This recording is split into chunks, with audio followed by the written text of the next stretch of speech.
Isla and I and David, we're down in Guatemala, and I'll actually be preaching this morning to some of our Guatemala Christian brothers and sisters, as well as our group from Prestoncrest.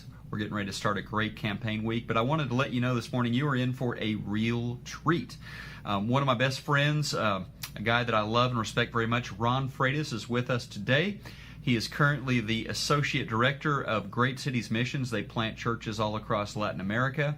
But personally for me and for Isla, he and his wife Georgia were a big part of why we ended up doing mission work in Brazil. We felt the call of the Lord, and he sent that call through Ron and Georgia, who are the first people to ever suggest to us that we needed to go and plant a church in a foreign country. And God kind of took it from there and put a lot of other things together. But Ron and Georgia, thank you so much for the influence you've had on our lives. The script of our lives could not have been written without you. And Ron and Georgia are some of the most faith-sharing people I know. They love telling people about Jesus. I have seen them lead so many people in Brazil and in the U.S. to Christ. And so I'm excited about what he's going to bring this morning, and he'll be back tonight to bring another message, so I hope you guys can come back for that. Go get him, Ron.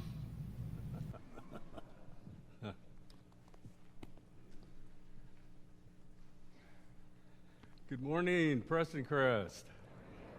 It's great to be here. George and I were excited to come back, and through the years we've gotten to know a lot of people here. We've been here several times and always enjoyed it when we could be here with you all, and really excited about being here today. Excited, too, to hear about all the missions all over the world and different places and in our country, and the things going on here in your own neighborhood. And that's really exciting to see a church that's sharing Jesus, being a light, doing good things, and trying to make a difference in the world for Christ. And I really like that. Let's the second slide. I might as well get that over with. Look at that picture, would you? What do you think of that? Huh? Isn't that cute? Even Gordon's cute. Man, that takes us back. George and I, way back, we were both sponsored by Alameda in Norman, Oklahoma as missionaries. And when George and I were there, we came home from Brazil for a break, raising funds for land and a building in Curitiba, Brazil. And we got to know Gordon and Isla even better. I think we knew him before that, but Gordon was kind of like the campus intern on OU's campus, and then he was also working on his PhD, and Isla was real active at Alameda. And we got to know him, and the elders asked us to launch these cell groups all over Norman and different places. So we did that, and that was back in the 90s. And we launched those, and then pretty soon, Georgia and I and Isla and Gordon, we teamed up, and we had one at our apartment just before we went back to Brazil, and we were out there in the clubhouse, and it was great. We had this big old clubhouse, and we had this swimming pool out there. And all the OU students would come. It started to look kind of like a small church. You know, we needed to multiply, as they say sometimes, in small groups. But after we left, we had about 12 groups at Alameda.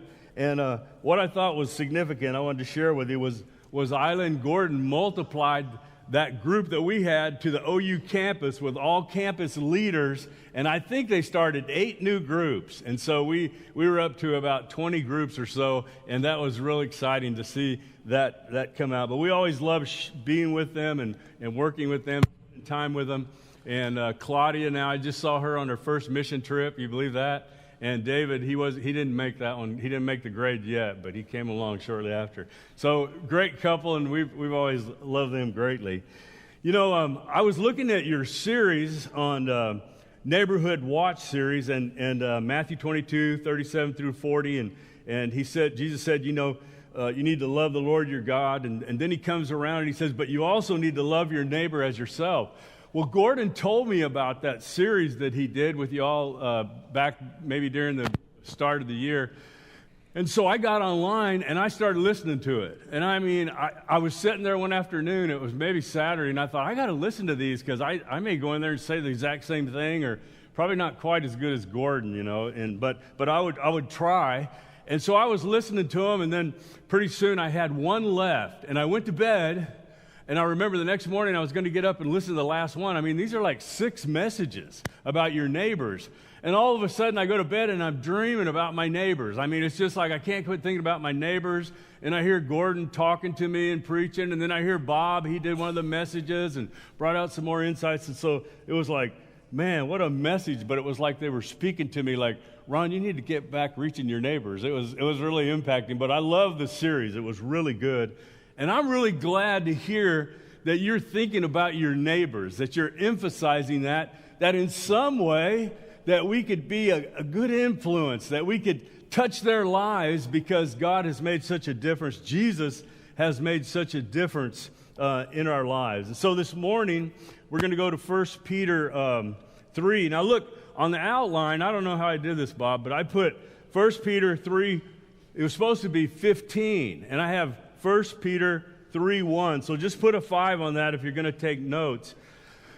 Now I thought of something that you might, maybe, you would like this, but 1 Peter 3:1 says, wives in the same way be submissive to your husbands. And I thought, well, I could preach on that. Do you want to raise hands and we'll see if you like that one better, and maybe I could preach on that and see what you think. The guys are all going, yeah, let's preach about that. But I'm just kidding. So we're at 1 Peter 3, chapter 15, verse 15. It says, but in your heart set apart Christ as Lord.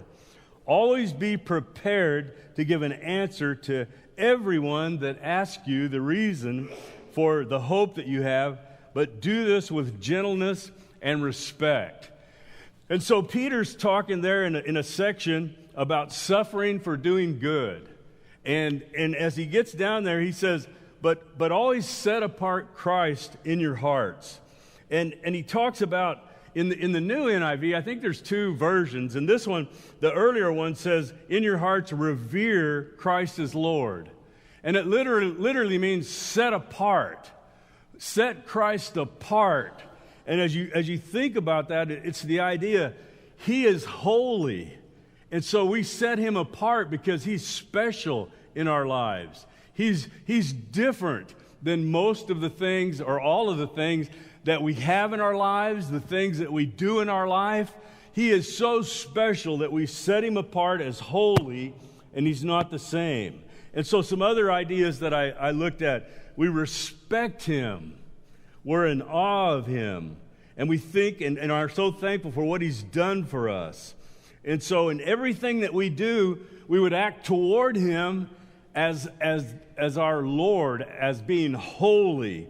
And we also obey his teachings as his disciples, as we follow him. And so those are some of the ideas that we think about, that we need to remember that we're blessed to know Jesus. Personally, I am really blessed because Christ came into my life, because I was able to go from one stage of my life that I needed Christ when I realized that, and when Jesus came into my life, I was never the same again. And so he changed my life, and he's the Lord of my life. And so like you talked about in the neighborhood series, when he says love your neighbor as yourself, that's something I'm going to do. Just like I'm so thankful the way that he's changed my life, I'm going to share that with other people in some way so that they too may have an opportunity to hear about him.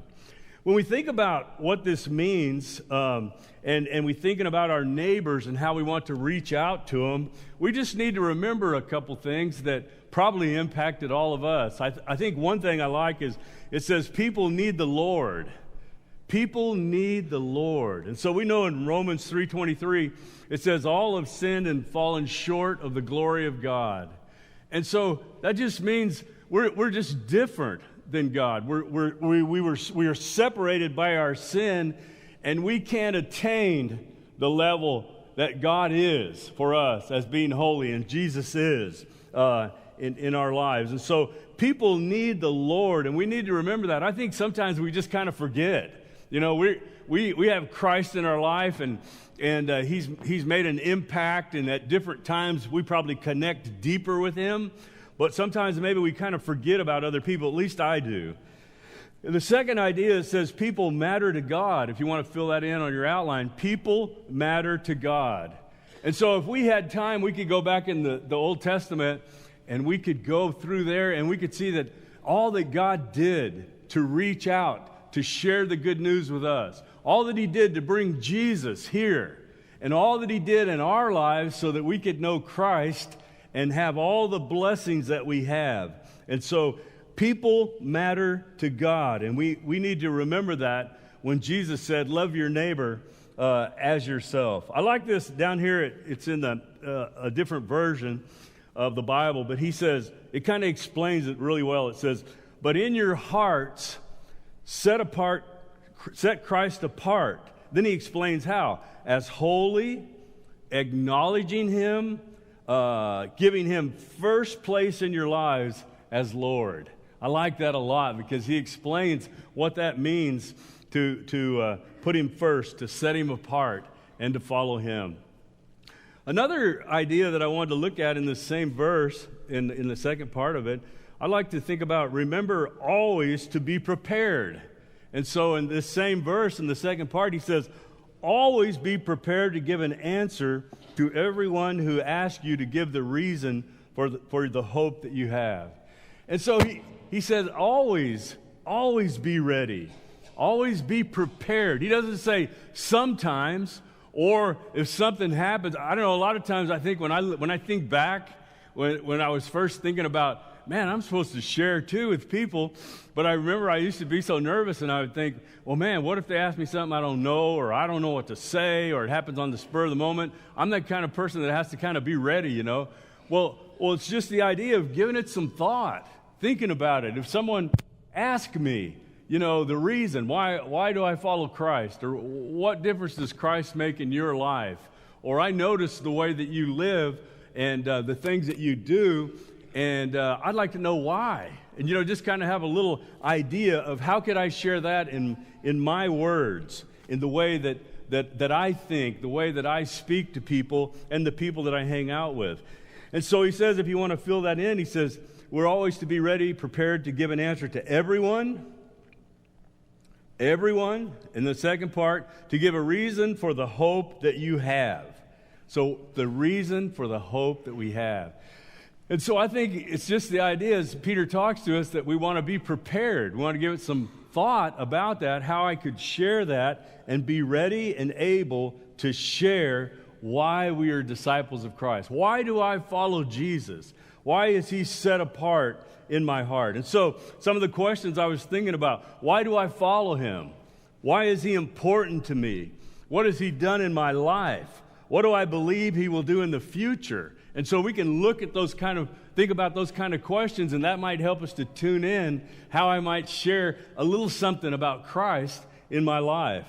And so good neighboring should include both demonstration and proclamation of the truth. Both demonstration and proclamation of the truth. Now, I think we're pretty good at demonstrating Jesus to others. I mean, we do good things. I mean, just this morning when we heard about all the mission trips, that's fantastic. That's phenomenal to think about all the people's lives that are going to be touched with all of those people going and being in all those different places. I love it. But I think also we need to be sure that as we go out and demonstrate our faith, somewhere along the way we have a way of trying to get an opportunity to share about Jesus too. To really say, that's why I'm here. You know, that's what Jesus has done for me, and that's why we're doing these good things here today for you. And so I think it's like being a good person, I was thinking of it this way, is not enough. To just be a good person, I think people might think, well, he's a good person, George is a good person, and so that's all it takes. If I'm a good person, then that's sufficient. But they really don't understand that I'm a good person, or I'm trying to be a good person, because of Jesus.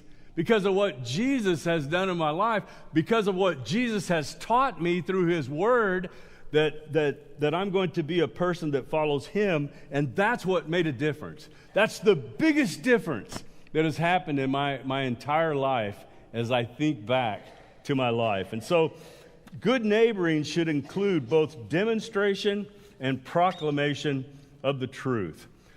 Well, let's take a few minutes here. I forgot to look at the clock. There it is. How do I share what matters the most? And I'm just going to share a few ideas, and I think they'll be up there, and they're on the outline. One of the evangelistic type books about sharing talks about that when we go out, we all have different styles. We have styles because of our personalities, and so there's I think there's 6 styles here.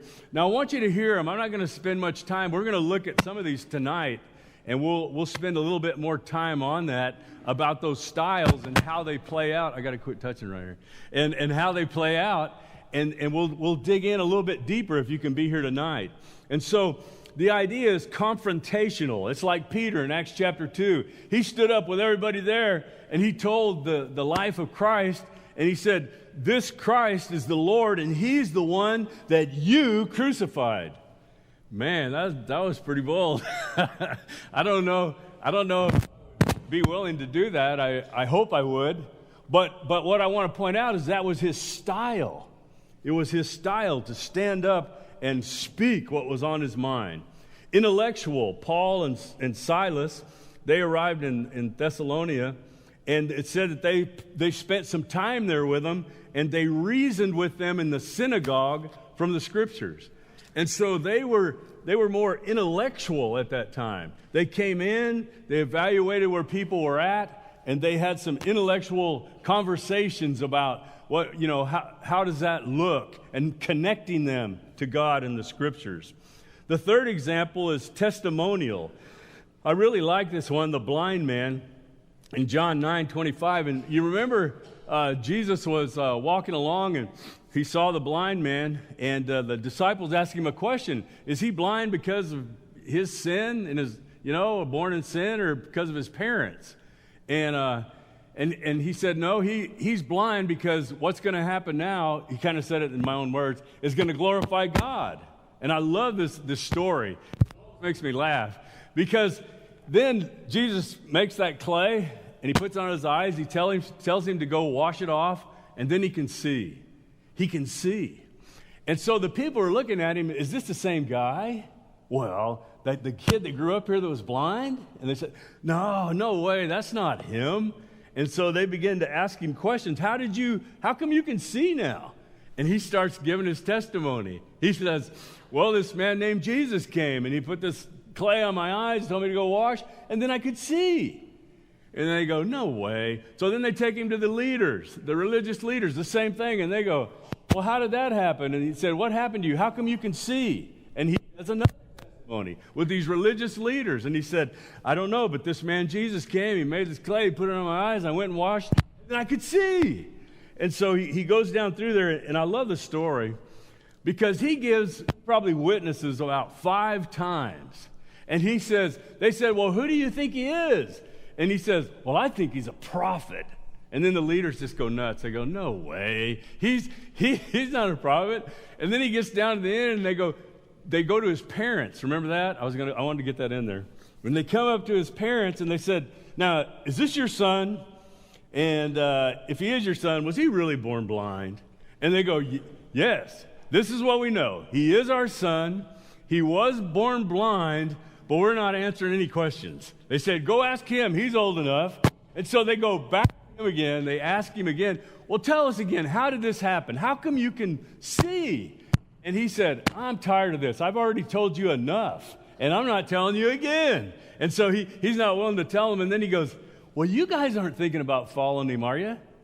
And then he comes down to the last part, and he begins to preach to them.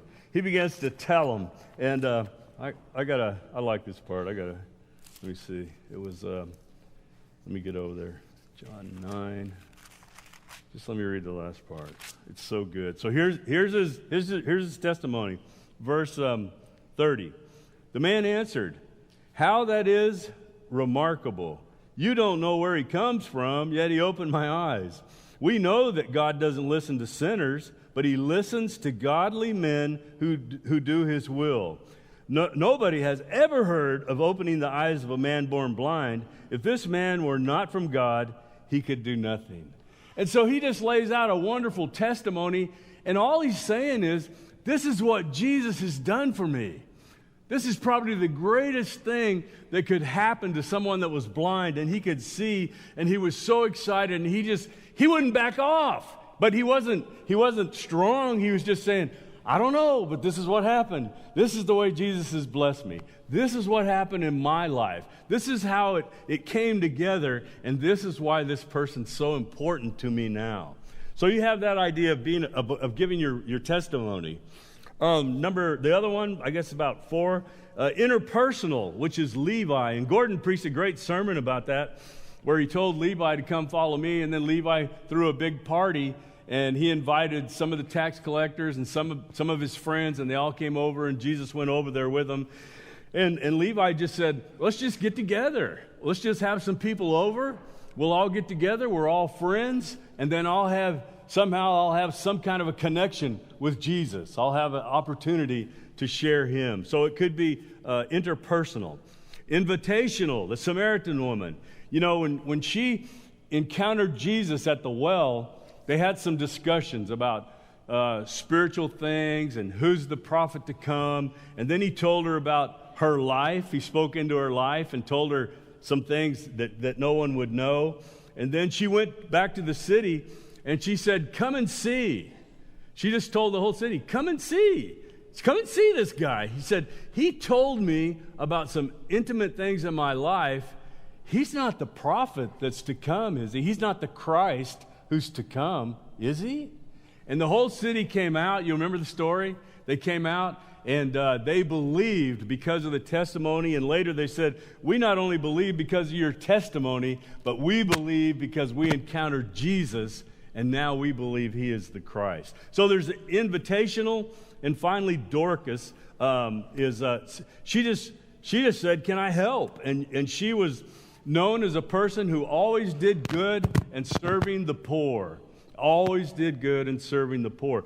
So when you look at those types of styles, I want you to think about, what style do you have? What style fits you the best, where you would be more inclined to be able to share Jesus in some way? What is the style that really connects to you? Everybody has a style, but also, what are the other styles that you might be able to share using those styles, because they're not that far from the person that you are? And then the second thing that you want to think about is the people that you are with. What are their style?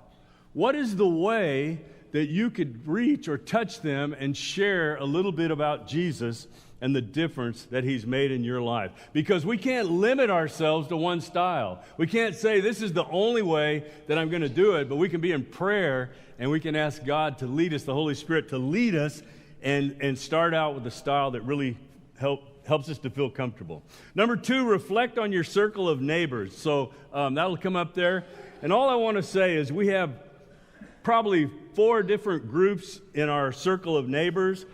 We have family, biological relationships, neighbors, geographical relationships, co-workers, professional relationships, and friends, recreational relationships. And so we can think about those people in our life. Who are the special people in our life that need to hear about Christ, that I want to share him with when I have the opportunity, or that I will take the opportunity? You might say, who are the people I have regular contact with? Who are the people that we're on a first-name basis? Who are the people that I've spent enough time with that now I can probably share something with them about Jesus Christ? And so give that some thought. That's a good way to look at that, the idea of how do I share what really matters the most. Consider a few styles, and then think about our circle of neighbors. And finally, try to connect them to Jesus, I wanted to say, and to other Christians that I hang out with, and to the church. And so we have a lot of events. I was looking at your brochure this morning, not your brochure, but your bulletin. And man, you guys have a lot of events, and those are good, because it's not the idea to have an endless amount of events necessarily, but what I'm saying is we can look at people that we know and we can think about what are the needs that they have in this moment in their life. Because things change. We've all been around long enough, and we know that life's kind of like this, up and down. And so there are certain moments that we can reach out to share with people and encourage them. And so we might think about things like marriage class, family, parenting, finances, celebrate recovery, a new sermon series that might speak right to someone's heart because you know where they are. We're the ones that know them. We're the ones that have this relationship, and we should be able to discern with God's help what is something powerful that we could share in a certain moment in their life when they need it.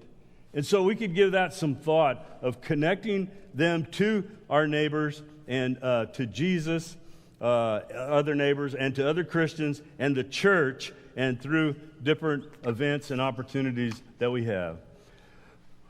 The last part that we see here, I think it's important to remember how you share Jesus. And so coming down in the last part of that, it says, but do this with gentleness and respect.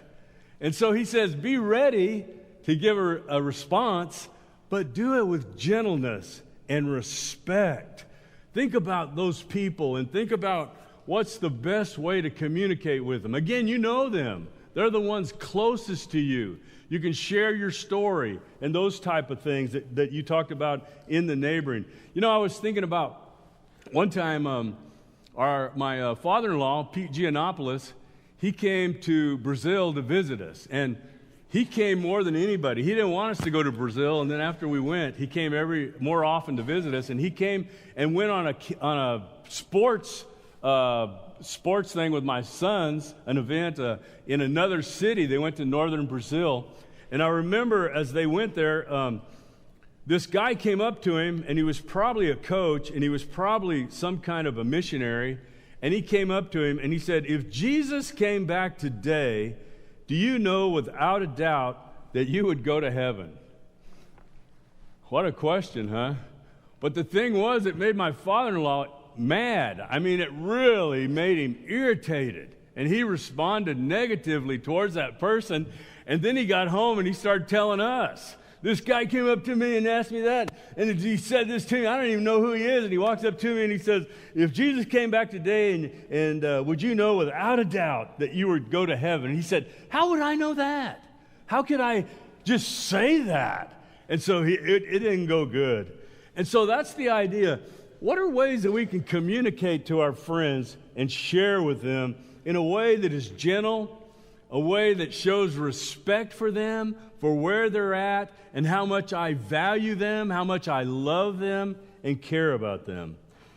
There's a book called Out of the Salt Shaker and Into the World, Out of the Salt Shaker into the World, and a lady named Rebecca Pippert did a review of the book, and I just want to read this last thing. She says, we need to study and have answers for our beliefs.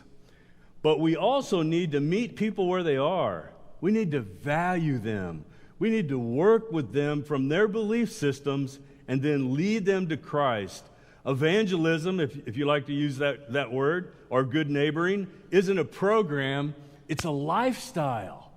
It's a lifestyle where as I go and live out my life, that I'm going to be conscious of my friends around me and share Jesus with them. And so we can share our story, we can pray for opportunities, and effective sharing always depends on prayer. I remember one time when I first went on a campaign while I was in training school, and I'd never been out, just kind of trying to share my faith. That's one of the reasons I went to that school. I wondered, well, how could I learn to share the good news with people?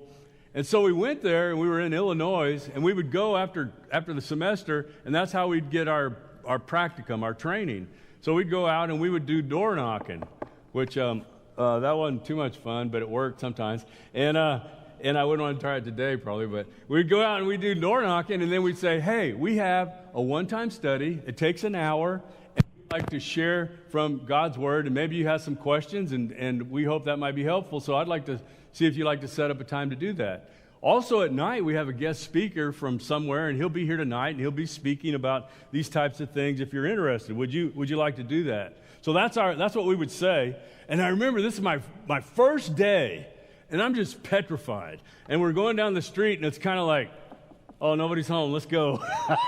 Let's forget that. Nobody's there. Thank you, Lord. Nobody's there. So I don't have to say anything, And so, hi, I'm Ron Freitas, and we're doing this, So we'd laugh. But I remember I knocked on the door, and this mom opened the door. She was just a young gal. And she had 2 or 3 little kids. They were just little ones. And I kind of told her, oh, you are here, And so I started in and shared with her. And she said, you're not going to believe this, but I've been praying that God would send somebody here to study with me because I can't leave the house with all my little kids. And I was like, what? What? It was took me back. But what a great experience. And we set up a study, and I took one of the ladies back with me. We studied with her. She set up to be baptized on Wednesday night. We were already gone. And then I think I heard later her husband got baptized. And they were working on their marriage and everything, and I hope it was a great blessing. But now, 30 years later, I wonder what happened. I don't know. It's in God's hands. But I hope it impacted them greatly. I hope it made an impact in their lives. I hope their children were blessed by God through that day when their mom made that decision. And so effective sharing of Jesus is always dependent on prayer. I'm going to put up this last thing, and I wanted to ask you to think about making a covenant. I was thinking about, I've heard this in different ways, but, we do contracts, buy a house, it takes 30 years, and if you're really on it, you might get it down to 15 and get it paid off quicker or whatever. And then some people, and then, we make contracts on cars. It used to be 3 years, now it seems like it's 5 to 7. And then we make contracts, we bundle our internet and telephone if we still have an in-house telephone. And I think sometimes it's good to make a covenant about our faith too. And so here's a covenant, and it says that we can think about, realizing that God has called me foremost to love Him and my neighbor, I make the following commitments. Motivated by love and gratitude for what God has done in my life, I want to be involved in sharing Christ with others. I share the belief that people need the Lord, and as lost people matter to God, they will matter to me. I'm committed to demonstrating God's love to my neighbors, to those around me, and sharing the good news of the gospel as often as I have opportunity. I will work to cultivate relationships within my circle of neighbors with the goal of blessing them and sharing Christ. I will introduce my neighbors to Christ, my Christian friends, and my church who will help me bless my neighbors. By the grace of God and His glory, I will commit my entire life to obeying His great commission of Matthew 28, 18 through 20, wherever and however it leads me. I'd like to encourage you to consider that this morning, that as you think about sharing what really matters, that you would make a commitment to God, that you would pray about it and just see where God leads you and see what opportunities you have. This morning, if you've been studying or thinking about your life and the spiritual needs that you have, and maybe you need to invest in that part of your life, and you're ready to do that, we always like to have an invitation so that you can respond and that you can make Jesus the Lord of your life. Or if you're thinking about where you are in your life and making a commitment to really loving your neighbor and sharing the good news, and maybe you want prayer to be able to do that, we want to ask you to come as we stand and sing.